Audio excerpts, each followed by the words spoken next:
Hello, everyone. Welcome to Unipod, the podcast for all things management software. And today we have Graham Curry, the CEO and founder of Handy Caddy. So, Graham, I'm really excited having you here today. And I want to give you the stage right away to introduce yourself and tell our audience and listeners how did you end up in the management software world and what brought you into it.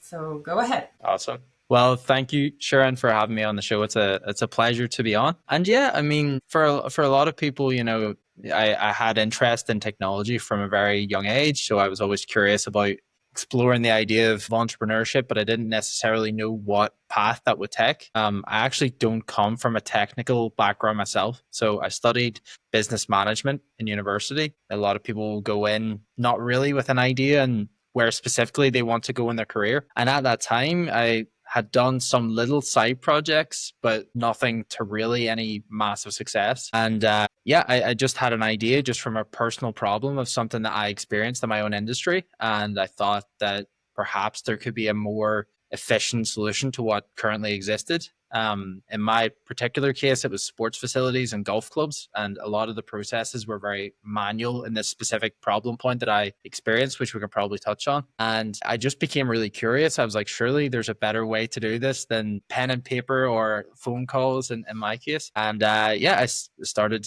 going about raising some funds and getting the technical team around me to start building out the product. But yeah, really just curiosity and wanting to solve a problem is what drove me to start something. Okay, so first of all, it's not the first time that I hear founders don't need to come from a technical background. And so I like that point of view and really understanding the problem and the curiosity is a much bigger or it's much more important, at least in my opinion. So that's cool.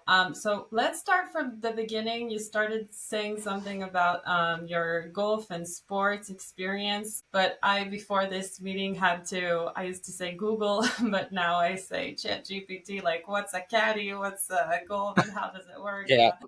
So, for the sake of all our listeners that don't know what that is, let's start from the beginning. Absolutely. Yeah. So for 95% of the listeners that maybe don't know what a caddy is, it's a very specific part of the golf club that only exists in certain golf clubs. There's around about 8,000 golf clubs in the world that will have this feature. And what a caddy is it's essentially a golfer's companion for their round of golf. So someone to advise them on where to hit their shots, on how to hit them.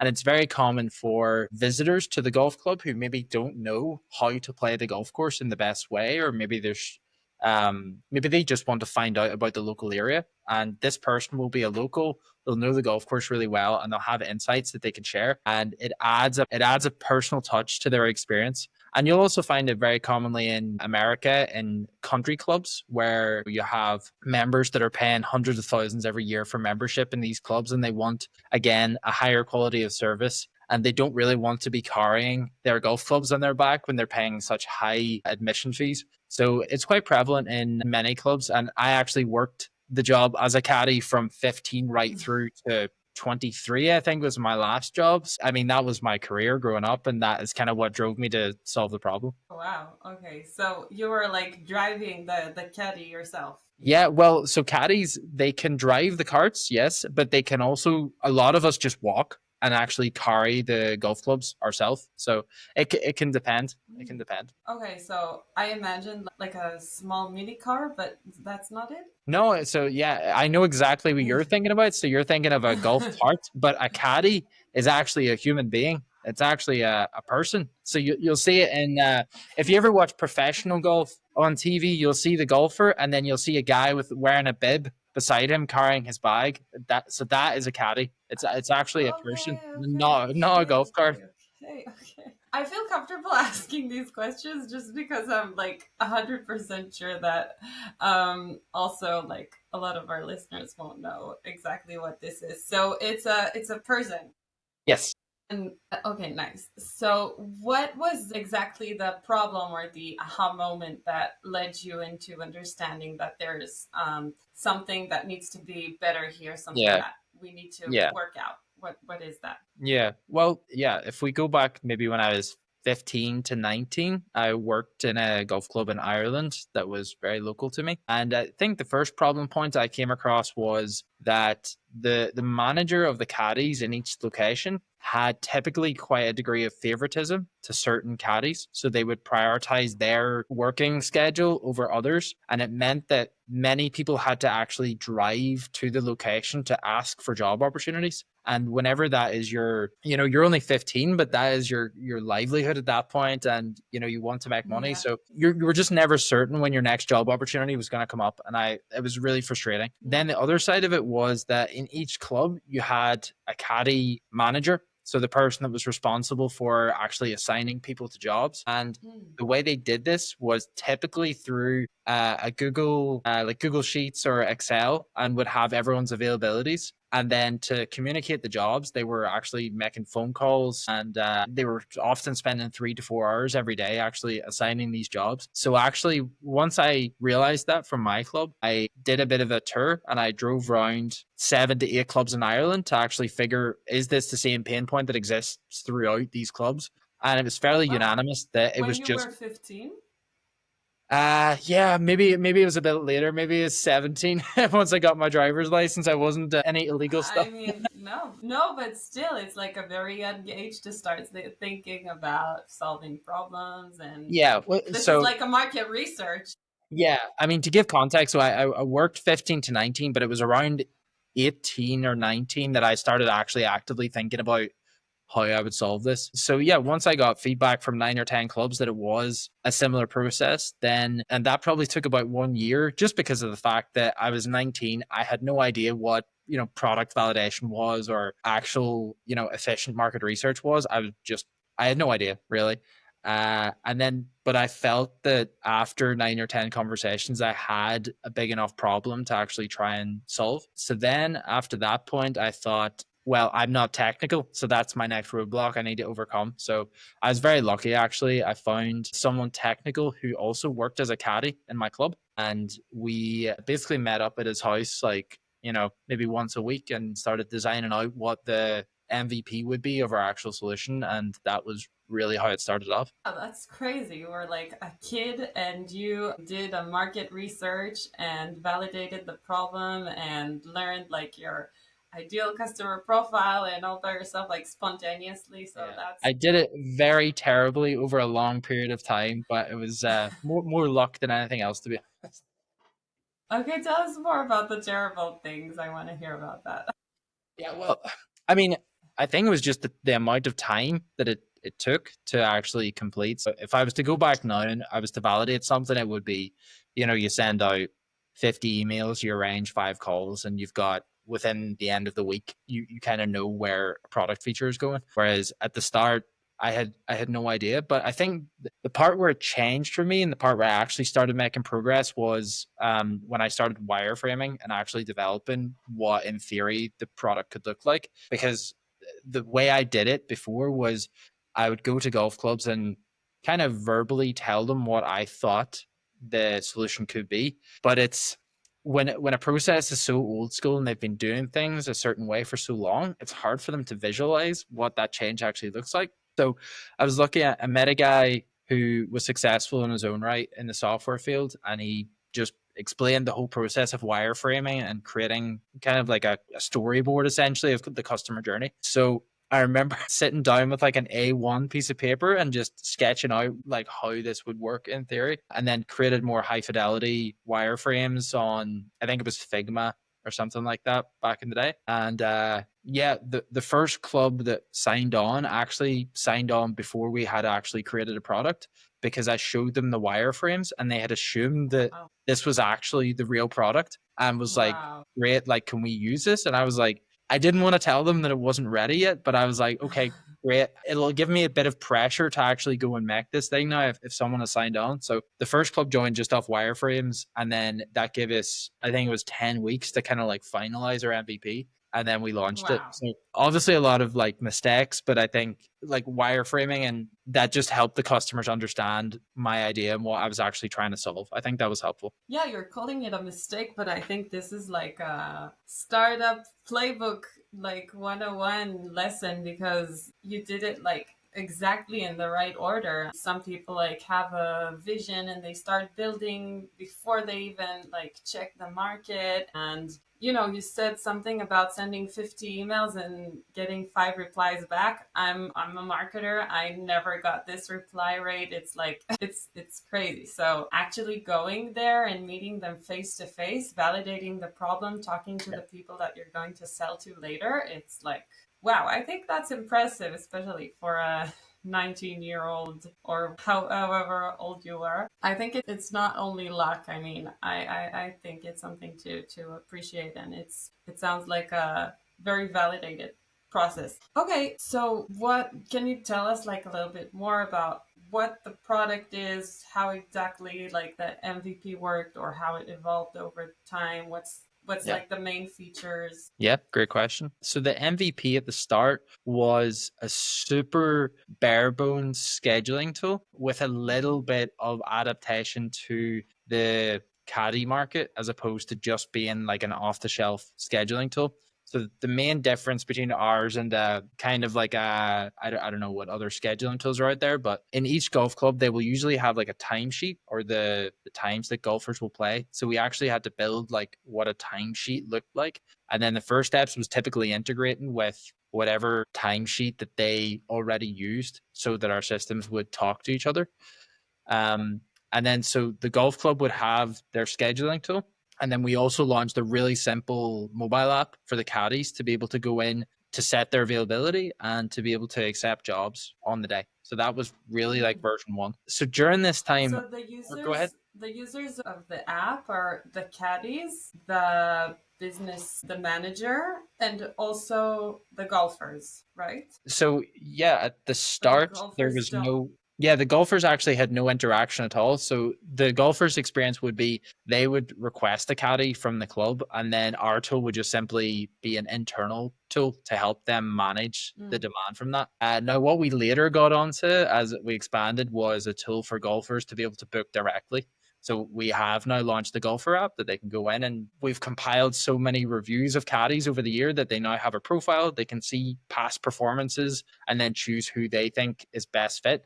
But at the start, Sharon, it was super simple. It was just, yeah, we really wanted to solve the admin problem of how can we get it from them spending 4 hours per day to just a few minutes per day to do this, and also selfishly make the lives of caddies better, because once we were able to start setting our schedule, then it meant we were in control of how we planned our weeks, which was great for me because as a student, I might have been at university, but then I wanted to work in the weekends. So instead of being called midweek for jobs, I was able to plan around my lifestyle, which I was really happy about then. So it was Nice. selfishly, to help myself a bit as well.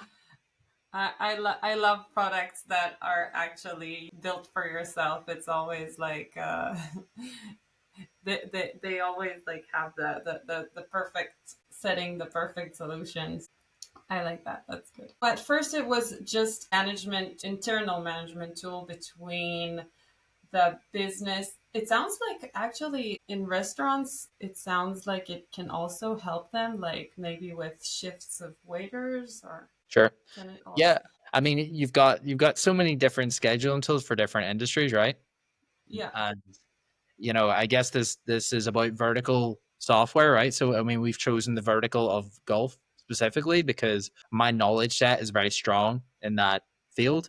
If I was to go into the restaurant sphere, I probably need to accumulate some more knowledge of how that all works. So we're staying very specific on caddying and golf software right now. And do you think that this verticalization and the specification in the golf industry helped you better develop the software eventually? Is it like essential for, because I it's very personally, specific. I mean, you also yeah, have like a very niche market, or I don't know if it's a small market or not, but it's at least sounds very niche. yeah, it's a common feedback we get in that we picked a niche market. There is actually an astounding number of golf clubs throughout the world. So there's actually around 35,000. golf clubs.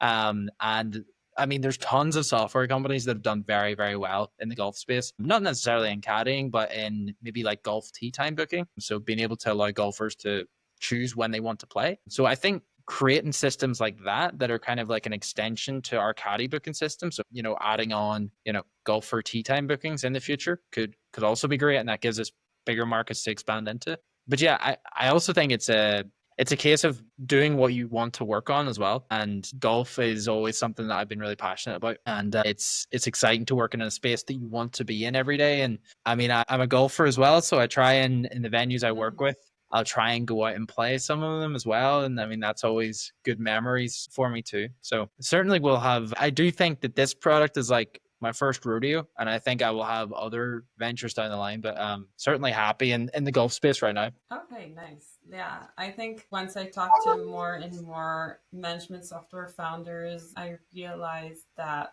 getting more and more specific allows you to build better and better tools, and there is enough of the market, I mean, to do that because I would think that, I don't know, sports management software can work for any sport in the world, but then you realize that gyms need something, and then boutique Yeah. studios need something a little bit different, and swimming clubs need something a little bit different, and now you're Yeah. talking about the golf, and inside the golf there is even like Yeah. more Yeah. specific And verticals. And it's crazy because even like different caddy services operate differently in different regions as well. So, for example, maybe contrast America, which is the country clubs that I mentioned earlier on, which is like businessmen that are kind of maybe want the same caddy every round. I actually traveled a lot through Asia in the last few months and exploring how the services work out there. Would you believe it? But all the caddies out there are all of them are women. And the story of caddying there is the golf clubs, when they opened, it was like early 1900s, golf started becoming a thing in Asia. And they started kind of making room in the villages for the golf courses. And the village woman asked, you're taking our land. Can we have some work to do?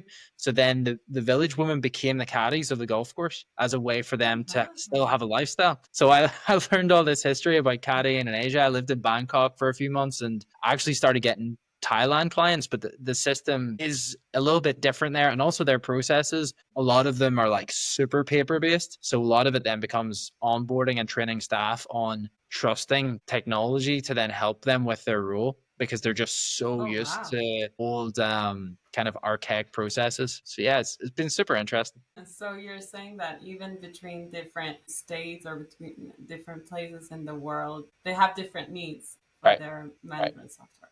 Yeah, it's Absolutely. crazy. I mean, I always like am surprised by how specification can make your software better and better because it's just solving the exact problem that they have. Like you say, like Asian people will have different problems than Western people. Well, making them trust technology, that's a challenge. That sounds like an Correct. Yeah. interesting challenge. Not easy. Not easy.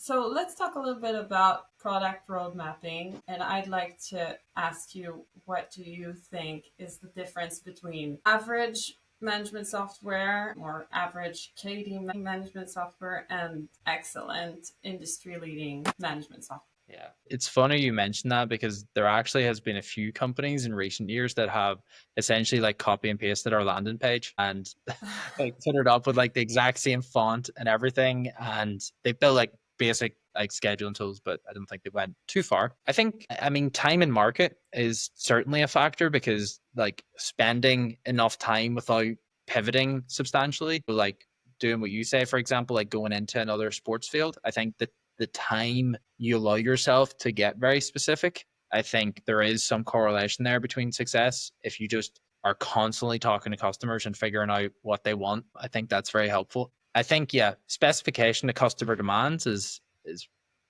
very good. It's weighing up.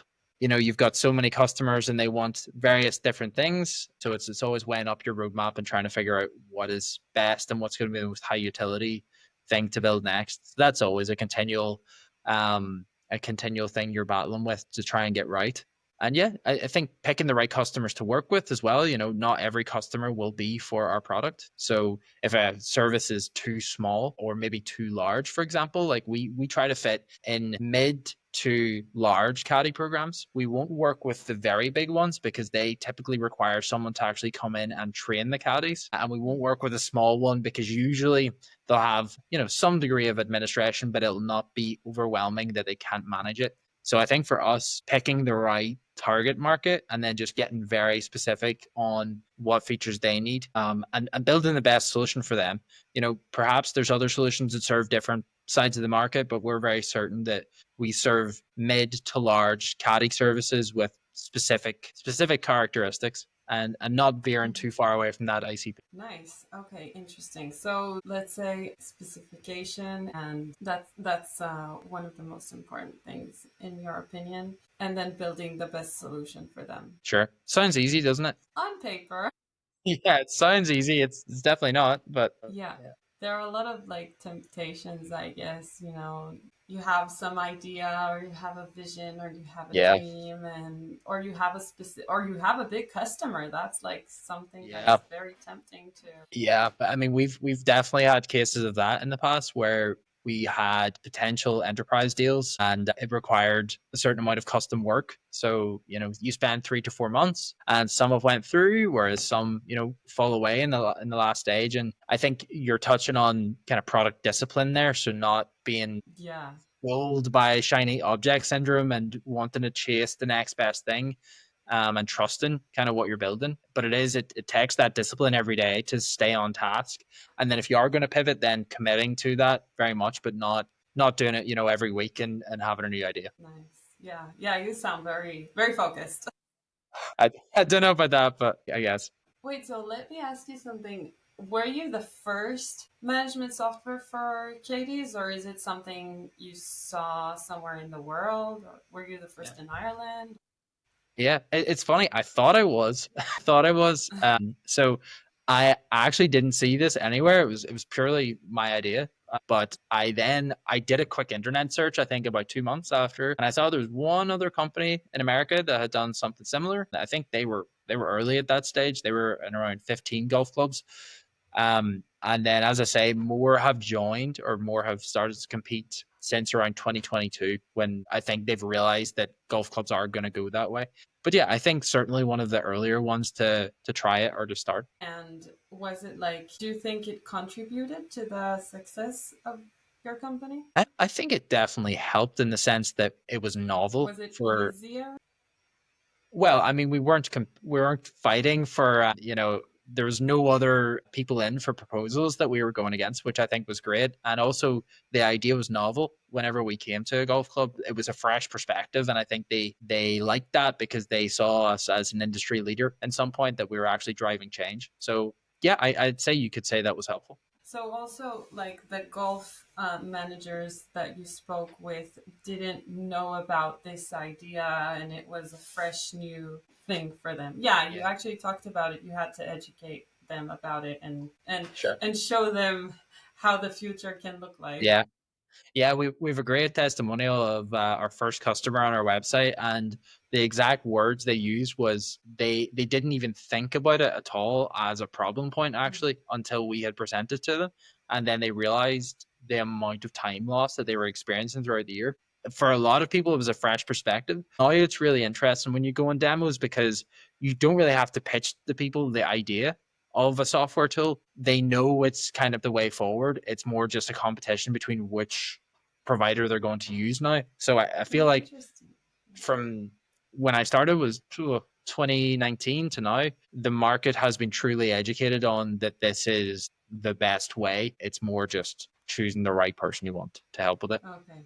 Yeah, so I want to take it back. So it wasn't easier. Maybe it was a different challenge. Like you Yeah. started, Yeah. your first challenge was to educate the market, and then it became like a competition over Yeah. probably features or pricing. And so how does the pricing of your management software work, and what are the models? Or maybe if you ran some tests, can you like Yeah.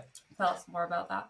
Great question. So to start, because we didn't really know where to start with pricing, we actually priced usage based. So for every booking that would come through in the system, we would take a transaction fee from that. That turned out to be very up and down because caddying is it's quite seasonal in some senses in that you'll get a lot of activity in summer times and then a lot of countries will fall off in winter. So we were getting these massive spikes in revenue and then big fall offs. And to run a company on that with cash flow that's very unpredictable was not fun, to say the least. So at the start of 2024, we transitioned to an annual offering, which was we looked at what their predicted usage would be throughout the year. We looked at the number of caddies they had, and then we have pricing tiers based on the size of their service now, as opposed to, charging per booking. So we'll either charge annually. If it's a larger customer, we usually negotiate a monthly rate if they want to do it like that. But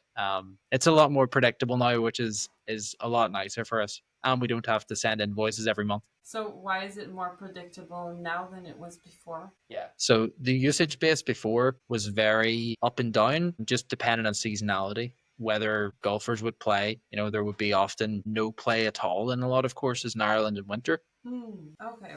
And then sometimes, you would check and there would be thousands of bookings in May when we'd only predicted a few hundred. And it just became very hard to manage our strategy when we weren't exactly sure what MRR we were going to be pulling in each month. So now with annual contracts, we usually get the cash flow upfront and it just is so much easier to plan how you're going to allocate your spend throughout the year whenever you actually are getting it upfront. So it sounds like you have like a long lifetime value for your software because you have almost only annual contracts. If that makes sense. Yeah, yeah. The golf industry is a very sticky industry in the sense that it's very hard to get into a club, but once you're in, they will typically not churn. I mean, we've only had two customers leave us in our entire history as a company, so it's almost like zero churn. We essentially front load all the effort to the acquisition and onboarding because we know if we do that right, then it'll kind of take care of itself past that point. It's just getting to the point when they actually come on. Mm-hmm. So, and how do you do this acquisition? It sounds like the acquisition tactics evolved for you over the years, and they changed. How are they now? How do you acquire new golf courses? Yeah. At the start, it was super manual. So obviously, the Yeah. first venue, it was a golf club about 2 hours from my home. So I actually drove to the venue 3 times, had meetings with the entire team. So it was With super your manual. student backpack, Yeah, with exactly. your books. Skipping all my classes to go to talk to them is what I was doing, honestly. Mhm. And then obviously, it became I wouldn't say it's the most scalable process right now. It's still, we're a high touch software system. So there usually is some sort of demonstration of the software, a discovery process to find out what their pain points are, and then take them through how the system works. We're usually getting our leads mostly from direct contact. So it'll be email outbound or inbound book demos. So we have around about an 80% outbound and 20% inbound for our demos right now. But yeah, I mean, I don't think we've only had one customer that has came on without a demo process. So it's very much demo, then getting through to the decision makers in the golf club. So there's usually 2 to 3 people that you want to get on a call. So the manager, then there's an operator of our system that you need to talk to. Once those are happy, then it's usually pretty smooth sailing to get on to onboarding. Our onboarding is interesting because we have all the caddies to onboard as well who are not paying for the system. So we've created a workflow where we send out an email and they have a video tutorial where they can watch it and it shows them how to sign up, how to get their first jobs, to set their availability. And the golf clubs really like that because prior, if a caddy had a problem, they would go to the golf club and ask them, how do I set this up? The system's not working. Whereas now we really take responsibility for it and say, hey, when you're onboarding, all your problems come to us. So then the operators aren't bothered with all these requests from caddies. And that really is an attempt to just really reduce the friction that the golf club is experiencing because these are busy people. They're caught up in their operations day to day. And we wanted to just be like, you press a green button and it just works. And we'll take care of all the rubbish that goes on in the background and deal with all the caddies. So really working hard to reduce friction as much as possible in that onboarding. And do you manage to still do it yourself, you and the technical guy, or are you like a bigger team now? Yeah, so it's me, my tech guy, and then we periodically hire contractors. So we might have, if we've got a specific piece of dev work for a client, then we'll bring on a contractor. It's our ambition in the next 3 to 6 months to start bringing on salespeople, because I have done all the sales manually myself, and I would love to maybe take myself away from outbound and focus more on closing and company strategy as well. And I think now we've actually created a scalable sales process where someone could come in and there kind of is a copy and paste model of what they can do. I didn't feel like we were at that point in the past, but I think we're close now to where someone can come in and help us with that. So yeah, we'd love to grow our team over the coming years, but right now we're pretty sweet. Cool, but it sounds like you touched practically everything from product, market research, marketing, sales, closing, onboarding, customer service. Like you've been everywhere. Yeah, exactly. Yeah, the many hats a startup founder has to wear, right? That's Yeah. typically the deal, isn't it? Is there like something that you like the most in this? If my co-founder sees this, he would laugh. But it's funny. I have the artistic skills of a 9-year-old, but I really enjoyed doing the wireframing actually and creating the app. I think that of all the tasks, I found myself in flow state the quickest whenever I did that, which is amazing to me because in school I hated art, I hated design, but I think there was something about the logic of actually seeing your idea tangibly be on a screen and you can see how it works for the first time. I think there was a magic in that. And then I'm a people person, so I love being in person and speaking to people in golf clubs and going to see nice golf venues as well. That's always fun for me because I'm such a golf nerd as well. I love my golf. So anytime I can get out and meet people and chat about golf, that's always cool too. Cool. Okay, so you like a lot of it. But yeah, I mean, seeing your product coming to life for the first time, Yeah. I can imagine how exciting it is. So nice. Do you have payments somewhere in the flow of your management software? Is Yeah. someone paying for the caddy or tipping the caddy or something like Yeah. that? Great question. And it's very topical because we are about to launch that exact feature in, I want to say, 2 weeks' time to our Wow. users right now. And we have absolutely no idea how it's going to go. So it's going to be very interesting. It's a very high leverage feature for us because the transaction between golfers and caddies is all cash right now. And if we can offer a cashless payment service and obviously take a transact from that, it has a nice potential to increase our revenue there. So the golfers pay directly to the caddies right now. It's not even going to the golf course. No, yeah, so caddies are independent contractors, so they will pay them directly, but it's all cash in hand. It's still a very old school industry right now, so yeah, we're gonna test it out in the next few weeks and see if cashless payments work. We've seen one of our competitors do it in the US already, so I think there's some validation that already exists out there that there is a need for it. So yeah, let's see. Maybe I can get back to you in a few weeks and how that goes. Okay, interesting. And what's your biggest challenge right now? I think being in a very old school industry, I think has its challenges in terms of, I guess, speed of adoption. So Mhm. we've encountered over the last year quite slow sales cycles between, talking to someone for the first time and actually onboarding them.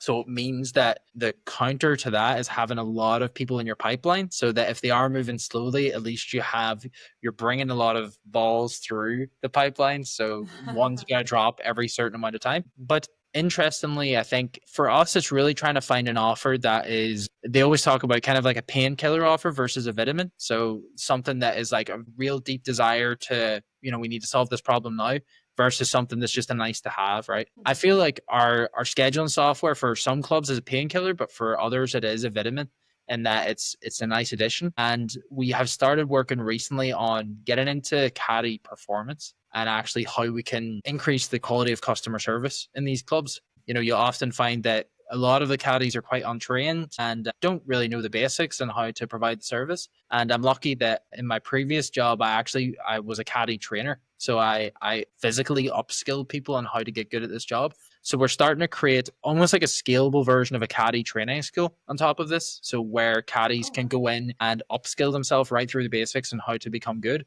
And obviously that is a a really nice sell for golf clubs, because if we can come in and say, hey, your caddies are now a 3-star service, we're going to take this to a 5 and actually measure the impact of how much of a difference that's going to make for members and visitors. And already this week, I mean, we're testing out the offer and we've seen more of an emotional reaction from people than we've ever seen from our scheduling software. So yeah, to be confirmed and how that goes. So hopefully we can turn that challenge into a bit of an opportunity and build something that people really, really want. Wow, nice.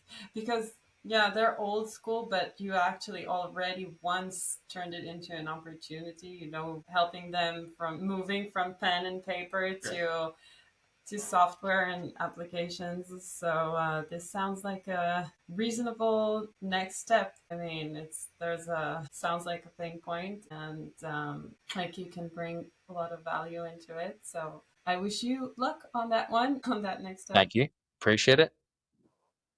Can you share one lesson that you had to learn the hard way? So many to think of. Yeah, one that definitely stands out was I contacted a golf club in Florida. So this was a cold call, I think in like June 2023. I basically looked up one day like the biggest golf clubs in America and the biggest caddy services, and I just called them all in one day, and this club replied. And I had a 1 hour conversation with the caddy manager there, and he You talked just about called how, them on the phone? yeah, I just called him. I did a lot of that The to start him off. office? Yeah, it was just I looked up the number of the caddy manager and just give it a ring. Like our first, I think 10 customers I got through cold calls. So that Hmm. was when I say manual, I really mean manual. Like, so we called him. He talked about his current system wasn't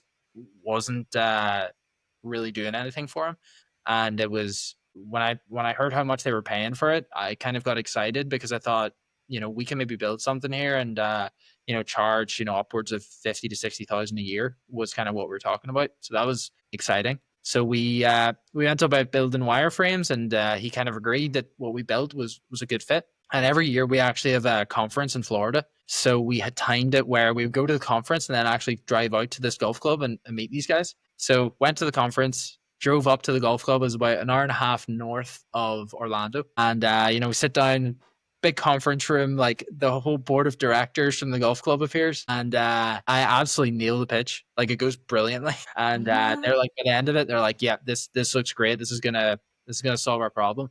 And I'm thinking like, have I just closed an enterprise deal here, like, and took one of the biggest clubs in America? So we're like high fiving and celebrating, like go out for drinks Champagne. that night. Yeah, we're going crazy. We're like, and I didn't want to tell everyone, but I kind of told like my close network. I was like, I think I've had a bit of a breakthrough moment, and so we send the contract across, and we don't really hear anything for like 2 to 3 weeks, and I'm like, well, maybe they're taking their time to review it. And what ended up happening was they had looked at their current contract from their provider, and they hadn't really looked into the fine print of the contract and realized that they were tied in for one more year than what they had thought. And obviously, you can imagine after 9 months of building this thing, actually flying there and closing it, it was a bit of a sucker punch. But I think the internal lesson for me was not to celebrate too early, because if I hadn't, then perhaps the high to low that I experienced from that maybe wouldn't be as great, and especially because I told people. So now I have adapted, and now once the contract has been signed and money is in the account, you can have a little celebration, but not until then. But it was a good lesson to You learn. can't you count the money on the stairs. Correct. Yeah. Okay. Wow. Hey, that was a big one. Thank you for sharing. Sure. Yeah. I hope it helps someone. Yeah, I'm sure it will. Even if someone can, just relate and say, "Oh my God, this happened to me," and you Yeah. can recover from that, then I think Sure. that's a big deal. So we're kind of heading towards the end, but I still have a few more questions. So this one is a bit visionary, and we need your imagination here. So if you had double the budget to borrow to do anything that you want, what would it be? Oh, that's intriguing.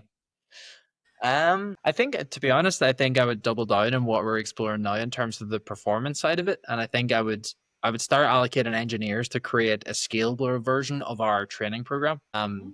And start going down in that, just because I've a sense a response in the market that's quite strong overall. So yeah, I probably go more into that and more engineering resources for it. Yeah, that makes sense. Makes sense. Like developing your product a bit more and adding features that can turn it from a vitamin. How did you call it? Turn it from a vitamin to a. From a vitamin into a painkiller. It's not my terminology. I heard it somewhere. Okay, but we'll give it to you just for the sake of this episode. Sure. Yeah. Quote me at the link in your bio. Yeah. Yeah. And last but not least, what's your advice to founders looking to enter into the management software world, no matter like which vertical it is? So all the management software that can be in the world. Yeah. Well, I think a good starting point is to find a problem that you would like to work on or something in your day to day that frustrates you and you want to solve it. I think if you're not passionate about it, then you won't stay at it for long enough for it to manifest itself in the world. So I would pick something that you're genuinely intrigued about and try and find a good team with you early on. Especially like me, if you're non-technical, it's almost a prerequisite. You need to find someone. But even if you are technical, someone to help you out with customer acquisition or sales whenever you're perhaps not proficient. And also, I think it's an underrated part of emotional support when you are starting off. There's a lot of hurdles, I mean, some of which I discussed there that you're going to have to face. So having someone with you to help navigate that as well is very helpful. But yeah, ultimately just get started and not procrastinate on if you do have an idea. You know, you can try it in your off time, you can try it in weekends when you maybe do have time. You know, obviously I was lucky that I was 19, so I had a lot of free time, but even when you're full time in your job, you can always squeeze in a few hours and just get it out to the market and start getting feedback, because that's the point when it starts getting interesting, when people actually have judgment on your product and almost accepting that it will not be perfect to start off, and the willingness to iterate upon what you've put out, and just start straight away. Perfect. Wow. That was so many good points. I'm over it. Graham, thank you very much for joining Unipod. It was a pleasure speaking to you, and I wish you good luck here.